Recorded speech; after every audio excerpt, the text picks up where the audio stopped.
Well, today we're going to tie a little frog pattern that I use on Lake Fork often. It's kind of fashioned after a gurgler, and it's real effective out here on Lake Fork. And welcome to the channel. I'm your host. I'm your fly fishing guide. I'm Alex Guthrie. If you like the content I'm putting out, I'd appreciate you subscribing and sharing and commenting. I like to hear your comments, even if it's something I don't want to hear. But I always do respond, and I do appreciate your thoughts. Anyway, let's get to tying. I don't know what I've never really named this thing. This is a little pattern I kind of came up with, kind of combining a little frog look with a gurgler, which I love. I use gurglers a lot. I use them a lot here on Lake Fork, and I've caught some real big fish with them. So let's get busy tying when I edit this thing. But anyway, so this is number 4, fire hole, and this is called a 811 fire hole 811 size number 4 streamer hook. I'll use any hook that's in front of me. I don't really care. Number 4 is fine, but I'm not wed to that. The thread that I'm using is, again, whatever I've got tied on and I grab first, and if I like the color, I use it. So I'm using a green thread, and I'm not real technical and worried about thread size and all that. I don't really know much about it, and I don't really want to know much about it.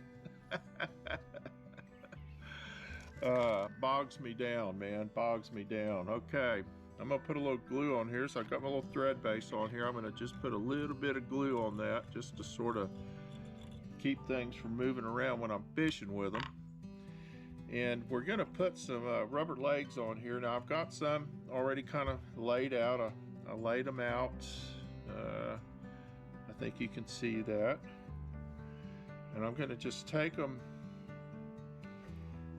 and wrap them around.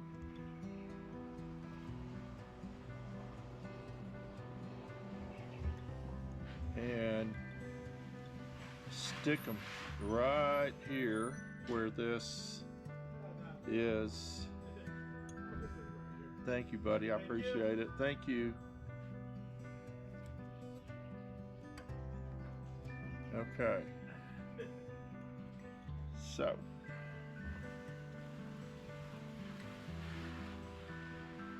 we wanted to be a little different length, but we'll work on that later. The next thing we're going to do is we're going to tie on our body.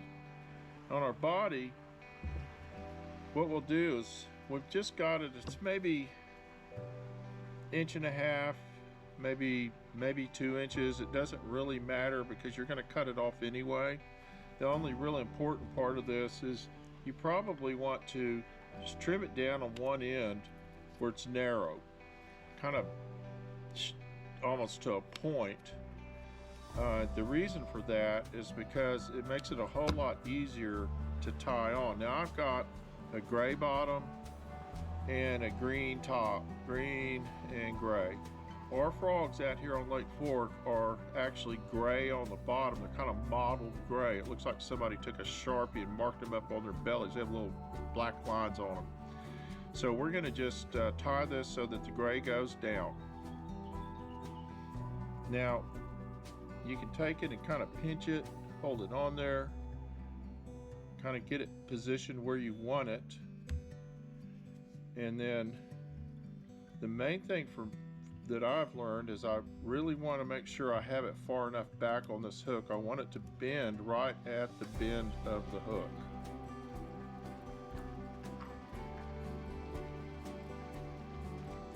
So when I bend that over, I'm going to actually push it back. I want this kind of rounded up for my finished product, but that's just about perfect. Just about perfect.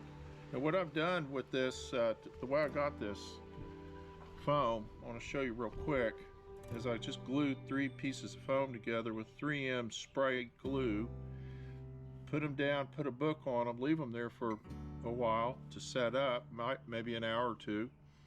And then I've been cutting on this thing now for 2 years. So I like the green, the red, and the gray. And the red is sort of like their lips, you know, it's sort of where their mouth is. That's why I do that. So now the next thing I want to do is I want to put a weed guard on. Nylon, you know, this is hard nylon leader material somebody gave me. I didn't even really know what it was for, but boy, it works really good for these, as long as you don't get them too stiff. You don't want it too stiff, or it goes from being a weed guard to being a lip guard. I've had that happen, and I've been right out in the middle fishing and realized I was going to have to, and I will cut them off if it's keeping the fish from getting stuck, if it's getting in the way of the fish. So this is a little Enrique style weed guard.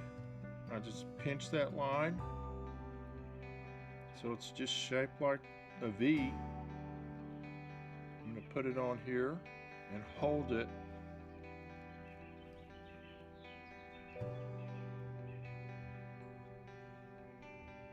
right at an angle where I want it to be finished, and then I'm going to just wrap over it.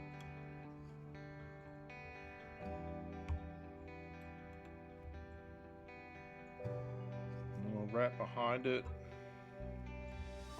sort of lock those wraps in.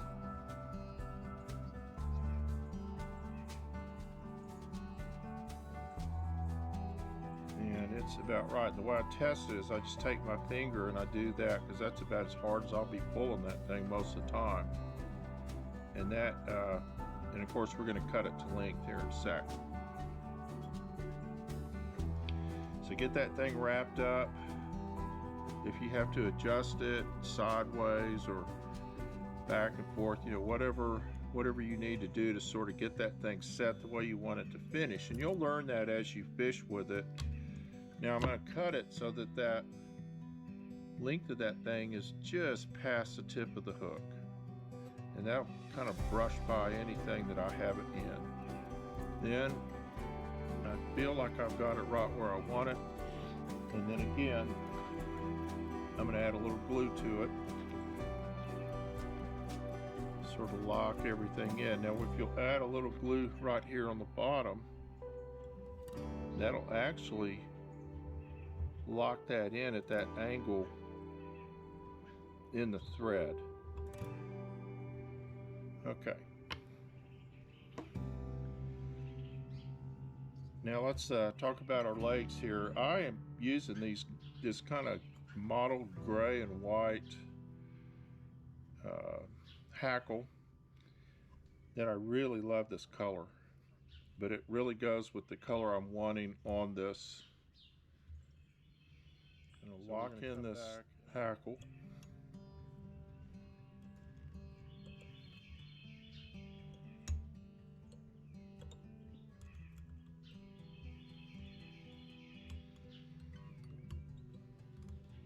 And before I palmer it, so I got to adjust that again, I'm going to build up a little thread dam right here.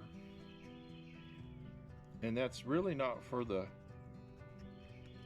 feather, but it's for the rubber. Okay. Back here. I like it. All right. So let's palmer our feather.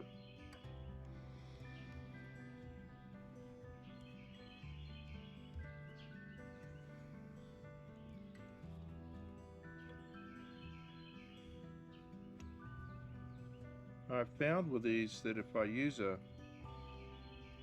little bit smaller, a feather with a little smaller fiber, I can get a little more gurgly sound out of it, because I want that gurgly sound. And it kind of looks, I think, probably looks a little more like legs to them. Just wrap right around there. Okay. And there's our There's our feather, looking good. Whoop. Gonna lock that sucker in.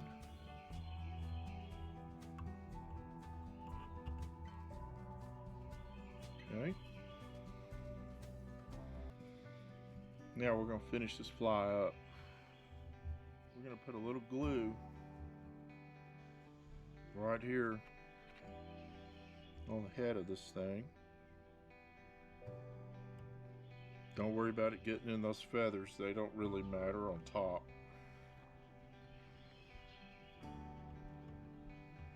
Okay. And we're going to take this guy and we're going to bend him just the way we want him to be finished. He's got a little butt sticking out there, and a nice little head, and then we're going to just wrap straight around that head and create basically the head.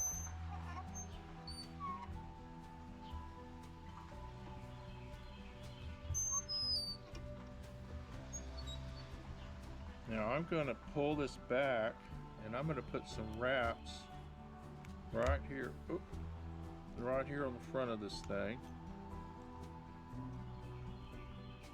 And I do that to sort of build it up because I want that head to stand up a little bit. Just like that. So when I strip that thing, it's going to make a popping sound.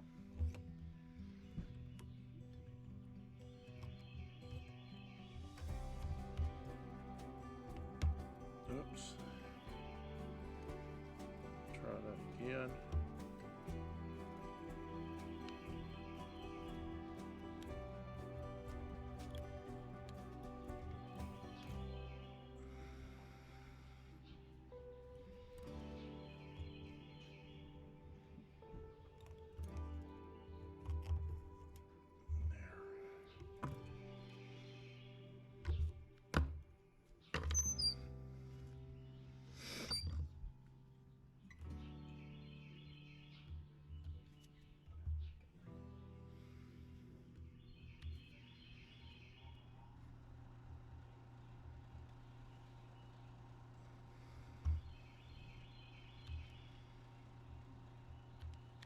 Okay.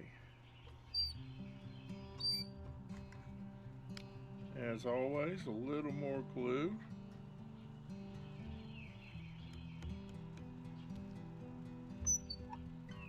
Just kind of get them on those threads.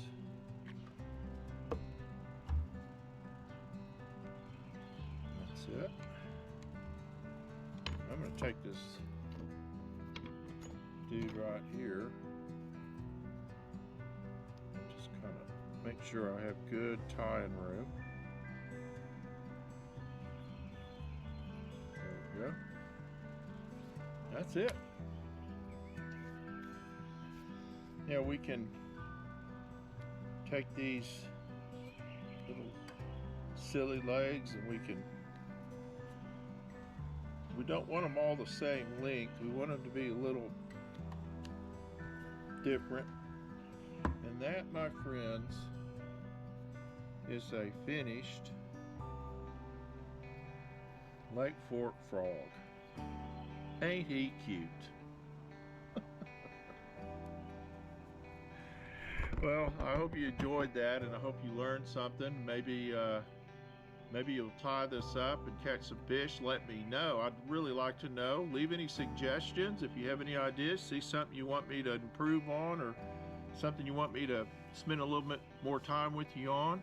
I hope you'll like and subscribe to my channel as I continue to try and build it. Flyfishfork.com. Of course, you can always contact me, Alex, at flyfishfork.com, and book me for a fly fishing trip on Lake Fork. I'm available. Have a good day.